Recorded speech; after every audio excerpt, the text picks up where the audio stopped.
C'est à peu près certain que la statue elle a été installée en 1913 en deux morceaux. Elle a été livrée en deux morceaux, puis ils ont fait un joint. On pense que ce joint-là a été monté à Verchères, sur place. Donc, ils ont d'abord déposé la base et le dessus. Puis, comment on peut dire ça? C'est que la finition sur les boujons, premièrement, pas dans tous les autres assemblages, parce qu'il y a plein de morceaux, plein d'étages, ça ne traverse jamais à travers tous les boujons, ils ne traversent pas. Ils sont posés de l'intérieur. Ceux-là, ils traversent, ils ont été posés de l'intérieur, de l'extérieur. Ils n'ont pas été recoupés en dedans, ils sont peut-être plus longs, parce qu'il n'y avait personne dedans.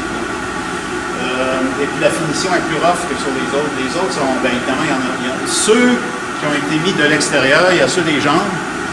Et puis ça, c'est fait en atelier, puis ça paraît c'est super bien fini.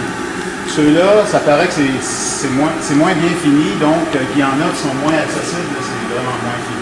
Évidemment, ça ne paraît pas grand-chose. Donc, puis ça, c'est pas une pratique inhabituelle, c'est que c'est beaucoup moins de manutention, de levage. C'est plus facile à transporter en deux ou trois morceaux que dans un seul.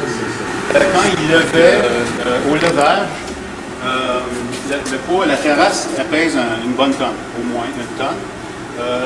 Tous ces joints-là sont faits pour être forts en compression, ne sont pas faits pour être forts en traction.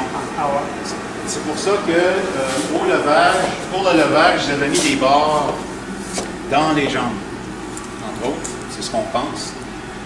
Ces barres de tension-là servaient à protéger ce joint-là. C'est le joint, en fait, le joint du bas de la jupe, là où il y a les problématique qui a soulevé les questions. S'il y a un problème de mouvement à ce niveau-là, c'est parce que les joints ont souffert à un moment donné.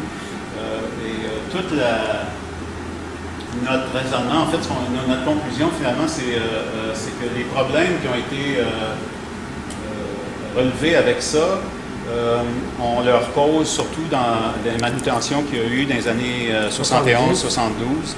Quand ils l'ont descendu pour remonter. Oui, puis avec une seule grue de travers, ils ont sûrement, parce que ça met beaucoup de levier en appuyant juste sur un coin. Hein? Et puis ils l'ont fait plusieurs fois. Ils l'ont levé, ils l'ont mis debout à terre, ils l'ont couché sur le camion. On a voulu être rassurés sur, en fait, comprendre pourquoi c'est là. Puis on soupçonne, on comprend que c'est fort probablement pas un effet du vent, mais c'est à cause des manutentions qu'il y a eu en 71-72. Quand ils ont fait des travaux sur la maçonnerie, ils ont descendu la statue, ils ont refait le traitement de surface, ils l'ont reposé, ils ont changé le système d'ancrage à ce moment-là. Et puis là, ils n'avaient pas une manutention qui était très sécure.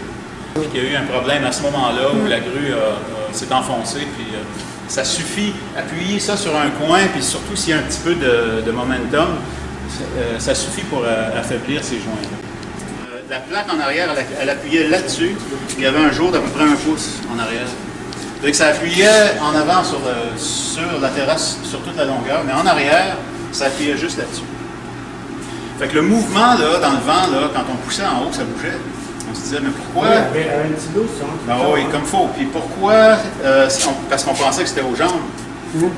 Doléan avait mis des petits marqueurs en époxy, puis il s'était pas cassé. Ça bougeait pas. C'est toute la terrasse qui devait faire une torsion comme ça. Fait que 1,16 là, comme ça, ici en bas sur les coins, là, en haut, c'est 7 fois. Ouais,